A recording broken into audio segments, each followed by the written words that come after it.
1 ya. Bueno, seguimos con la actividad de la mineralogía, con el tema este tan interesante de la geología, y vamos a incursionar en algo que es la sistemática mineral.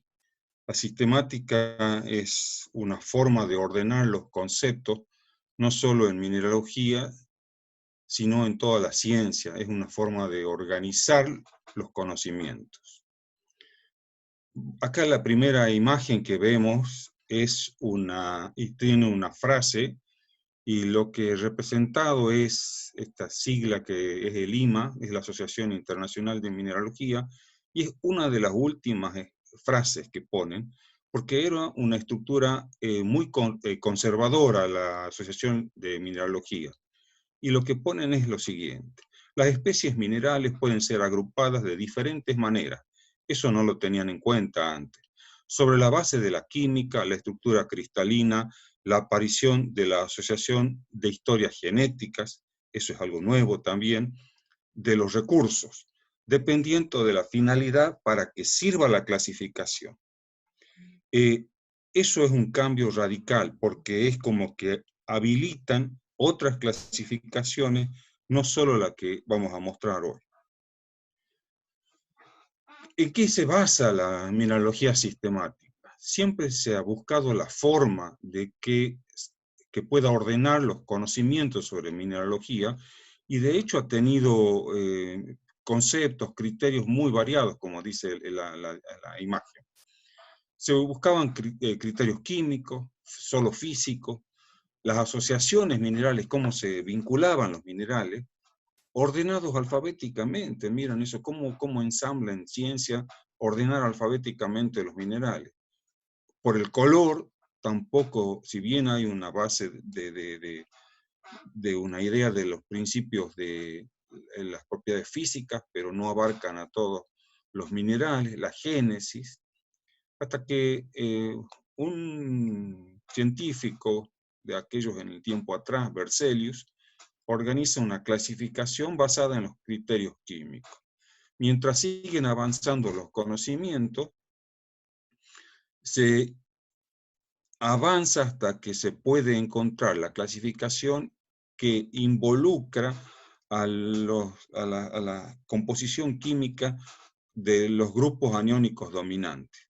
Y ahí se separa en óxidos, haluros, sulfuros, todo esto que dentro de poco vamos a empezar a ver. Las características comunes entre los minerales que comparten el anión o el grupo aniónico, porque en realidad es el grupo aniónico, son más marcadas que los que tienen un catión dominante. Los minerales, esto es muy importante, porque los minerales que tienen con el mismo grupo aniónico tienden a formarse en las condiciones geológicas similares, que es lo que a nosotros nos importa. El esquema de la clasificación está en concordancia con la nomenclatura química habitual. ¿Qué ocurre? Les decía yo que la sistemática no es solo interés de la geología y de la mineralogía. Hay una expresión que es la taxonomía, que viene de una palabra griega, donde taxis significa ordenamiento y nomos la norma o la regla, que la taxonomía está sobre todo pensada para la biología. Es una forma en que va organizando los organismos. Era muy común la clasificación o la sistematización de los organismos por su morfología, por su aspecto. Cuando se clasifica las plantas, se podía decir las plantas con hojas grandes, las plantas con hojas pequeñas. Pero las taxonomías modernas tienen que reunir una serie de condiciones, como ser congruentes con una hipótesis disponible dentro del árbol filogenético.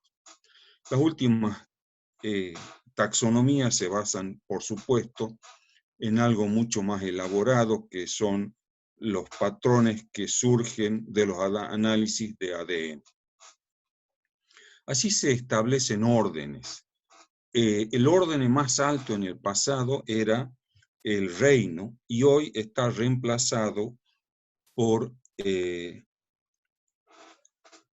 está reemplazado por el dominio. En estas imágenes vamos a ver dos que son muy conocidas, muy difundidas, y está una de ellas representada acá. Una es la Mona Lisa, por supuesto, que es una de las más conocidas a nivel mundial. ¿Por qué he puesto el rostro de la Mona Lisa? Porque cómo calificamos a las personas, yo podría decirles que se decían que el carácter de una persona era de acuerdo a los rasgos del aspecto de su rostro. En el caso de la Mona Lisa vemos un mentón pequeño y se decía que las personas con mentones pequeños le faltaba el carácter. En la imagen del medio, esta que tenemos acá, está puesto la última clasificación, donde el extremo más abarcativo es el dominio. Yo les decía que antes era el reino, ahora reemplazado por el dominio, y de ahí van siguiendo hasta la especie, que es el organismo único, el organismo pequeño dentro de la especie. La imagen de la derecha es una imagen que también es una clasificación, y lo que está representando esta sistemática, esta clasificación, es el índice de erupción volcánica. Miren cómo está. Por supuesto, se deduce que la que tiene el círculo inferior de color azul es el de mayor erupción, el que mayor volumen de partículas expulsa, y que la erupción es muchísimo más grande, y hay algunos ejemplos mundiales en el pasado sobre esto. Pero bueno, la idea es decir, cómo se organiza, cómo se ordenan los conceptos. Cada vez se buscan cuestiones más lógicas y que queden principios mucho más científicos, más contundentes para poder clasificar. Seguimos con la representación de la clasificación de los minerales. Una de las cuestiones es que algunas clasificaciones no tenían en cuenta los aspectos estructurales. Eso quiero resaltar, quiero mostrar el valor de los aspectos estructurales. Entonces se las descartó. Y hoy las clasificaciones tienen en cuenta la composición química, esa composición clínica dentro de rangos, ¿se acuerdan que decíamos eso? Más la estructura. Y hay algunas clasificaciones que ya venían, como la de Bragg, la de Goldschmidt, en donde aplican principios cristaloquímicos, sobre todo en la clasificación de los silicatos. Hasta que en el 41, el mineralólogo, químico, geólogo Strunz define una clasificación basada en los aniones dominantes. Esta ha sido, por supuesto, actualizada por el IMA y define los elementos nativos, sulfuros y sulfosales, aluros, óxidos e hidróxidos, carbonatos, nitratos y boratos. En las actualizaciones estos están modificados, sulfatos, cromatos y molibdatos, fosfatos, arseniatos y silicatos. Estas clases se subdividen en familias, estas en grupos, y así vamos a ir viendo cómo algunos minerales uno dice, habla y dice y menciona, y en realidad forman parte de un grupo. Las especies pueden presentar variedades químicas mediante adjetivos, claro, cuando dice los adjetivos que modifican son alumínico, férrico, y eso está diciendo, bueno, que en la composición hay un incremento del elemento aluminio o del hierro, etc.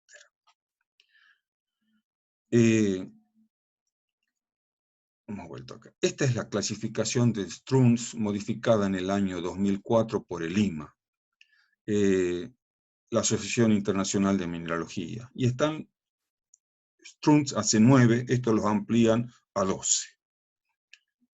Repetimos, nativos, sulfuros, sulfosales, óxidos, hidróxidos, nitratos, boratos, fosfatos, sulfatos, tungstatos.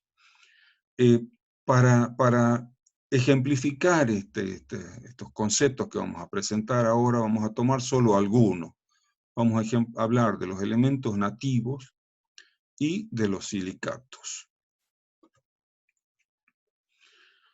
Acá estamos con los elementos nativos. Miren, yo les decía que uno menciona el oro, y en realidad el oro es el grupo del oro, y se llaman metales nativos. y está dividido en semimetales nativos y metales no nativos, ¿no es cierto? Está el grupo del platino en esta clasificación, el grupo del hierro y el grupo del mercurio. Tenemos una imagen del oro adosado parece a un fragmento de cuarzo. Por las propiedades químicas y cristalográficas y de estructura, el oro reúne una serie de características muy propias. Está representado o explicado en parte acá. El grupo del oro, ¿cuáles son las características? Todos los elementos pertenecen a la misma familia en el sistema periódico. Las propiedades químicas son algo semejantes, siendo lo suficientemente inertes, y en este caso inertes quiere decir limitan su contacto, limitan su combinación. Y esa limitación de la combinación le permite aparecer solo, a que aparezca el oro solo. La estructura, que es lo importante, tiene enlaces metálicos, es un tipo de enlace, por eso la química es importante y es muy débil. Entonces los enlaces metálicos blandos dan minerales que son maleables, dúctiles y séptiles. Todas esas propiedades que hemos visto en las propiedades físicas de los minerales. Dúctiles permite hacer hilos, maleable que al ser golpeados se hacen láminas, conducen bien el calor y la electricidad. El oro conduce mejor la electricidad que el cobre, pero es muy caro hacer hilos de oro. En realidad, por ejemplo, las naves espaciales sí tienen cables de oro porque necesitan una excelente conductividad y ponen los mejores materiales en las naves que se mandan al espacio. El grupo del platino también genera minerales raros como el paladio nativo y el platino. Son metales duros y de alto punto de fusión, como dice acá la lámina. Y el grupo del hierro, que lo vamos a pasar un poquito. Tan solo 20 elementos se encuentran en estado nativo, quiere decir que están solitos en la naturaleza, dejando de lado los gases libres de la atmósfera. Esta es la otra imagen muy conocida, así como decíamos, la Gioconda, esa pintura famosísima. Esta es otra imagen muy conocida, que es la tabla periódica. Se la debemos a casi un mago, Mendeleev. A muchos no les gustaría que diga que sea un mago, pero a mí me ha impresionado la creación, el orden que él encuentra de los elementos en la naturaleza. Y no solo eso, sino cuando él crea la tabla periódica. Esta no es la que él crea, esta es una tabla periódica que es útil para la geología, y ya les voy a explicar por qué. Él deja lugares, espacios, deja cuadritos de estos libres para poner elementos que iban a aparecer después. El ordenamiento lo hace en base al número atómico, es decir, a la cantidad de protones que tienen en el núcleo. En el centro donde estoy indicando acá, está puesto, bueno, está expuesto en inglés, pero son los elementos litofílicos, quiere decir los que son asociados a las rocas, calcofílicos, los hidrofílicos y los atmofílicos. Y los representa con la letra bold de la escritura, como el sodio, que está puesto acá, y esa es una tabla periódica que sería útil para la geología por el tipo, y mineralogía por el tipo de separación que hace. Entonces, minerales ligables a rocas, litofílicos, los calcofílicos, y los ligables al hierro, como ponen los hidrofílicos en letra románica. Hemos dicho esto ya. Vemos las estructuras. Los minerales están formados por átomos, por moléculas, y tienen un orden, por eso son minerales, si no, no lo serían. El orden ese está representado en estos, diría casi cartoon de lo que es la estructura. Las bolillitas representan moléculas de dos minerales. Hacia la derecha el grafito, que es un carbón, y hacia la izquierda el diamante. Y miren la diferencia que hay la estructura que tienen, el ordenamiento de los átomos de carbón, de las moléculas de carbón, es totalmente diferente. Y eso nosotros lo hemos mencionado, lo hemos dicho, que se llaman polimorfos. ¿Qué ocurre con los polimorfos? Si bien tienen la composición química del carbono, los dos minerales tienen particularidades únicas, totalmente distintas. El diamante, sabemos que es la dureza, y el grafito, los dos están incluidos, están puestos en la punta de lápices. Y eso es, el grafito está en la punta de los lápices que nosotros usamos para dibujar, para aprender a escribir, y el diamante está puesto en la punta de unos lápices que se usan para cortar vidrio. Por supuesto, no es un diamante de joyería, sino es un diamante industrial. Pero quiero representar, y es importante porque vamos a ver de nuevo en otras situaciones cómo actúan los polimorfos en la sistemática mineral.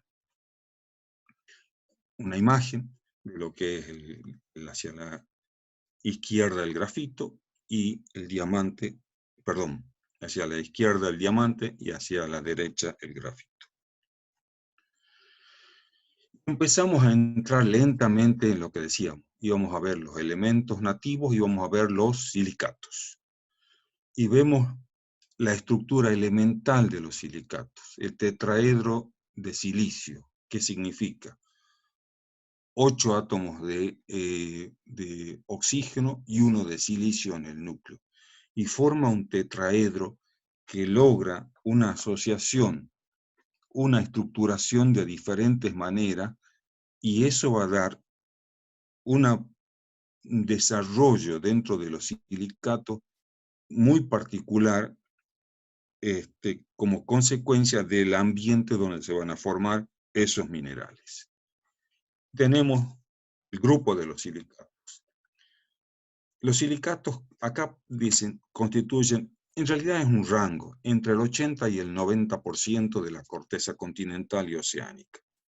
Está puesto el tipo de enlace que tienen, es decir, tipo la ligazón química que tienen, y los nombres. Los nombres tienen un significado que vamos a presentarlo de algunos, esto es y son nesosilicatos, sorosilicatos, inosilicatos, filosilicatos y texosilicatos. En esta clase vamos a representar algunos de ellos para que vean cuál es el significado de estos nombres que tienen. Las rocas ígneas están formadas principalmente por 7 grupos de minerales. El grupo del cuarzo, miren que hablamos de grupo. Cuando ustedes vean van a ver los cuarzos, pero eso se diferencia de una manera muy particular con geoquímica. El grupo de los feldespatos, el grupo de los feldespatoides, el olivinos, piroxenos y anfíboles. Y acá hacemos una presentación de los minerales esenciales y de los minerales accesorios. Como ser accesorios pueden ser magnetita, ilmenita, titanita y apatito y zirconio. Y seguimos aprendiendo el lenguaje de la geología que yo les decía, como volvemos a representar este tipo de cuadro donde incluimos a los silicatos.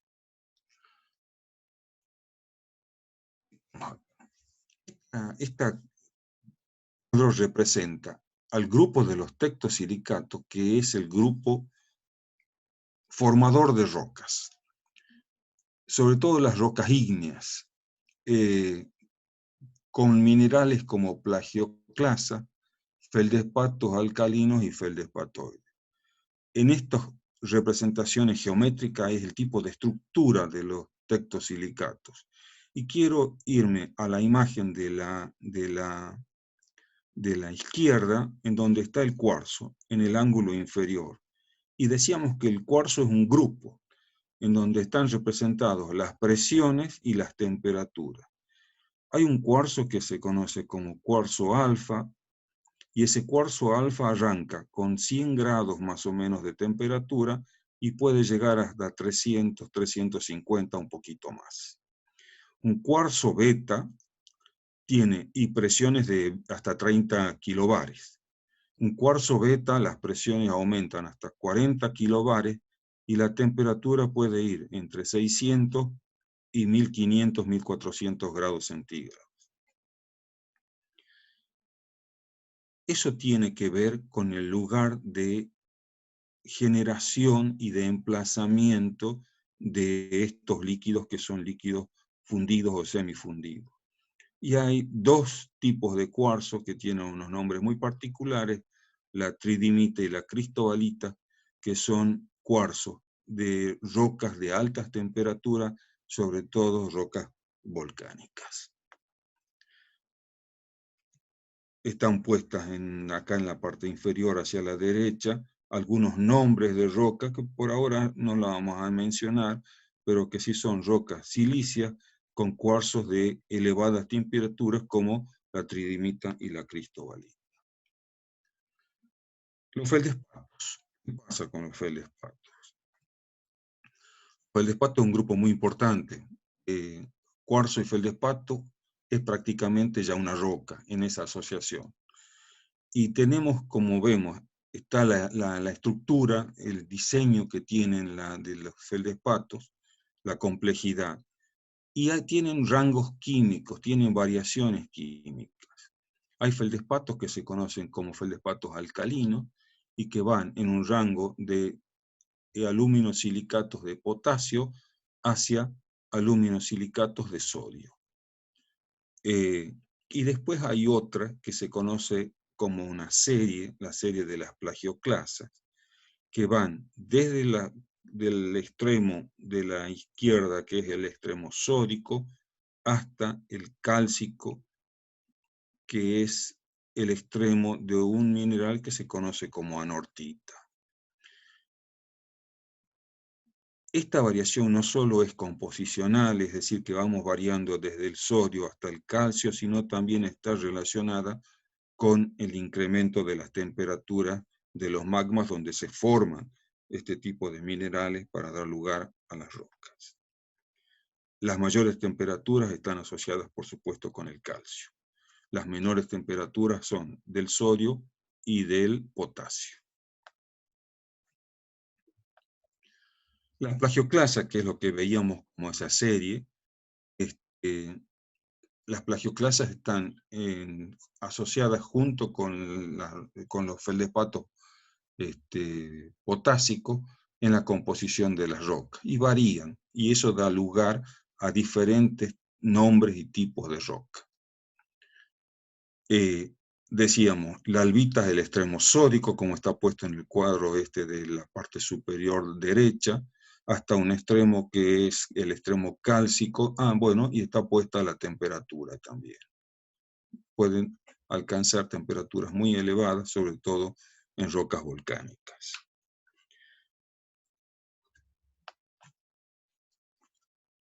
Un tipo de silicato, los nesosilicatos.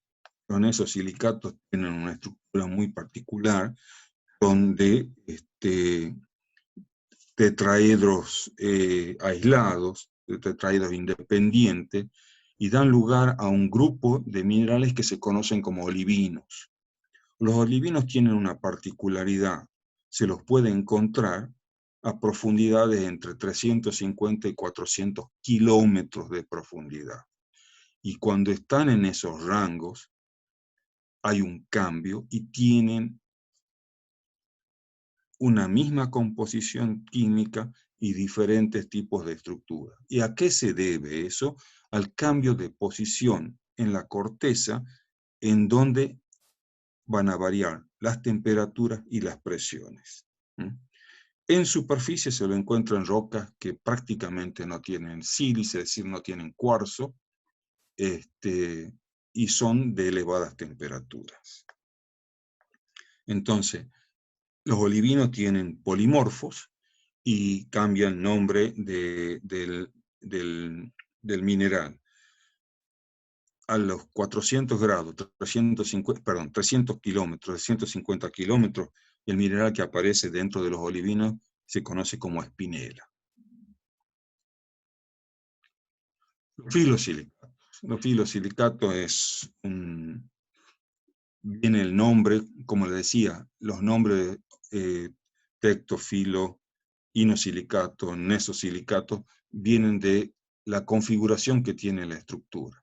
En el caso de los filosilicatos tienen bandas de tetraedro de silicio con un tipo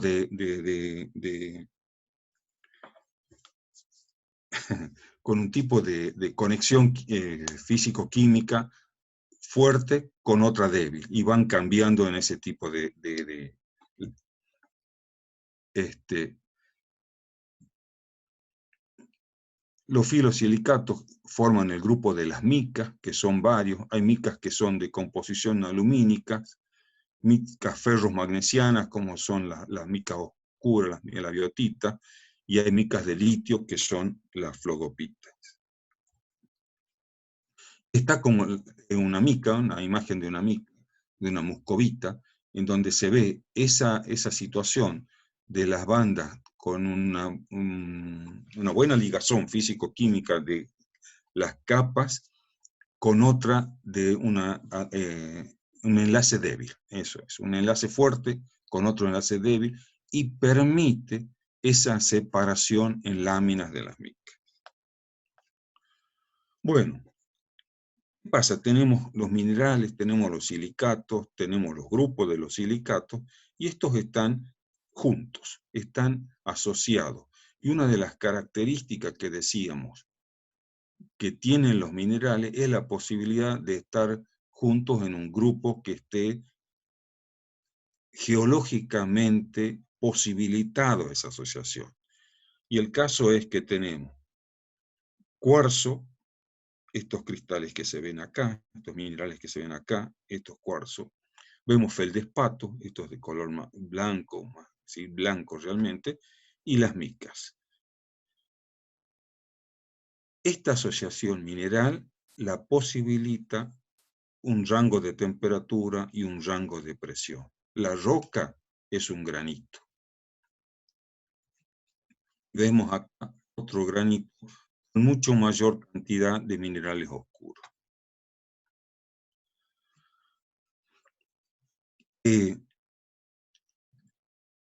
Esta asociación ha posibilitado, este tipo de estructura, ha posibilitado aparentemente la formación de la vida.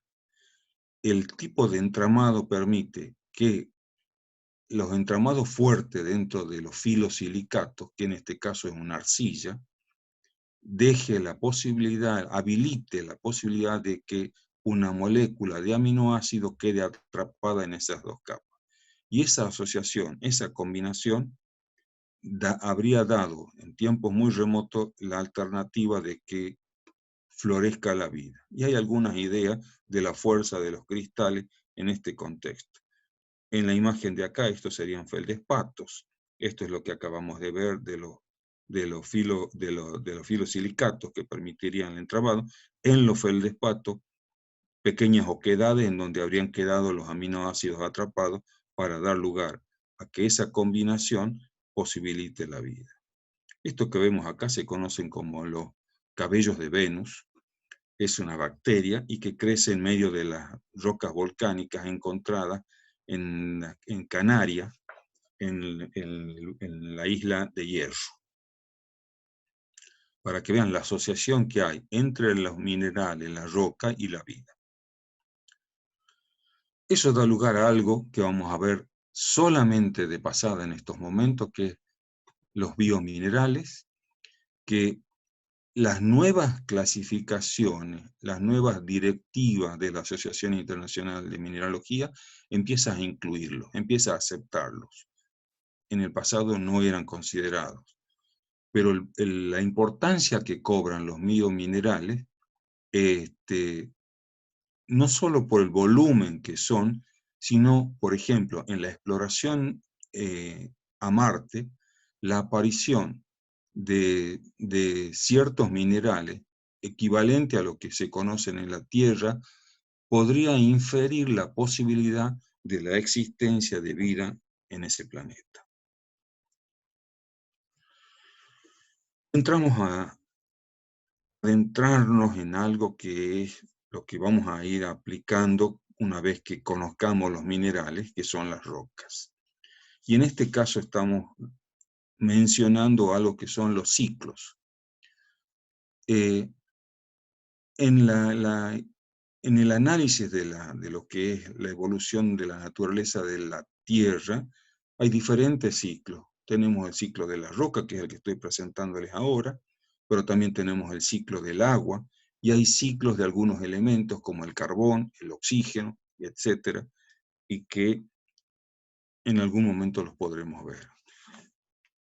Como es un ciclo, podría empezar en cualquier parte, pero en geología se ha tomado de comenzar en la parte profunda porque también se asocia con los orígenes de la Tierra fundida, el número 1. De ahí fundido, que es el magma, una vez que se enfría, va a dar un tipo de rocas que se conocen rocas plutónicas, como es la que acabamos de ver, una roca ígnea. Esas rocas ígneas pueden volver por algún recorrido a fundirse de nuevo o transitar por otro camino donde se modifican las condiciones de presión y temperatura y se forma una roca que es la roca metamórfica. Si continuamos por un camino lógico, eso va a llegar a la superficie, va a ser destruido, erosionado, y va a formar un tipo de roca que se conoce en las rocas sedimentarias. Se las ubica, se las puede definir o identificar por estas unidades de acumulación que se conocen como estrato. A su vez, las rocas sedimentarias pueden hundirse en la corteza, descender en la corteza, y van a transformarse tanto en rocas metamórficas y a su vez refundirse de nuevo y dar lugar a las rocas ígneas. Esto sería. Esto es más, incluyendo los procesos geológicos. Una zona donde hay una actividad volcánica, la actividad volcánica manda materiales hacia un océano, forma las rocas sedimentarias descienden, se hunden, van a formar por presiones y temperaturas rocas metamórficas, siguen transitando en su recorrido hacia el interior de la corteza y van a dar un fundido que es el magma, y así repiten el ciclo de las rocas. Hay un tema que yo he dejado pendiente en la clase pasada y preguntándole si es que había algunos minerales que podían ser dañinos para el ser humano, es decir, perjudiciales, no he dicho dañinos. Y eso entra dentro de un concepto muy moderno que es la geología médica. Suena raro, pero se lo está considerando así. Hay minerales que por su concentración pueden ser perjudiciales. Aunque no crean, el uso del cloruro de sodio, de la sal, es perjudicial para la salud nuestra. Está aceptado, es usado, tiene una tradición en la alimentación, pero es un mineral que usamos y es perjudicial. Hay otros que tienen una peligrosidad mucho más definida y hay que tener mucho cuidado, cuidados extremos, para poder usarlos o poder convivir cerca de esos minerales. El asbesto, altamente usado porque es un aislante de la temperatura, se forma un material que es el amianto, y ese amianto se usaba para aislar las casas, evitar la penetración del frío, pero lo que ocurre con el asbesto que forma fibras que flotan en el aire y se las puede respirar, y una vez instaladas en los pulmones son sumamente dañinas dentro de los pulmones. Se ha prohibido. Antes los tanques de agua también tenían amianto en su configuración, en su formación, y eso está totalmente prohibido en la actualidad. Algunos gases que producen rocas ígneas, como es el radón, es un gas inerte, un gas que no se lo huele, pero está en las casas, sobre todo casas que están construidas en zonas, como les decía, donde hay abundantes materiales ígneos, sobre todo plutónicos. tienen sus índices de afectación en los seres humanos, sobre todo en Estados Unidos, Alemania, Europa, en Galicia, que tiene rocas intrusivas en la superficie, son estudiados, medidos, y una de las recomendaciones para evitar lo que es el radón es la ventilación permanente de las casas, de las viviendas donde existe ese gas. Los minerales participan de nuestra configuración y de nuestro metabolismo. El potasio, con el sodio, ayuda a la contracción de los músculos. Un músculo importante es el corazón, entonces, y eso ayuda. El magnesio sirve para las terminaciones nerviosas, para los estímulos nerviosos. El calcio forma, junto con el fósforo, los huesos de nuestra estructura, los dientes. Y así hay una gran importancia de estos minerales que constituyen un cotidiano con nosotros. En el caso de un ejemplo de Tucumán, es como algo negativo, lamentablemente, es la presencia de arsénico en el agua, que provoca, ese elemento provoca una concentración, se la ve como en la mancha de los dientes, en la pérdida de la estructura dentaria de los seres humanos, pero llevado a cierto rango es muy tóxico. Quiero dejar ya acá, como empezando a concluir, una imagen de Tucumán con el Carillal en el centro, y un ejemplo final para concluir con la clase es lo que se puede rescatar de una lluvia de ceniza en Italia, en uno de estos volcanes tan famosos. Con esto damos por finalizada esta presentación de la sistemática mineral. Terminamos.